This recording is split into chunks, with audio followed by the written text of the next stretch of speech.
सगळेच ग्रंथ वाचून बघितले, प्रत्येक ग्रंथ स्वार्थी दिसला.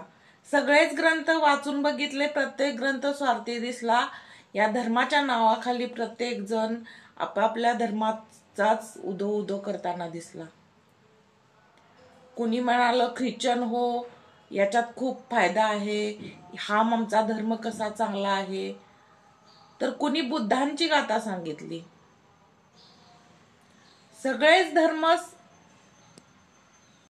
धर्म स्वार्थी निघाले, जे ते आपलंच चांगलं म्हणणारे निघाले.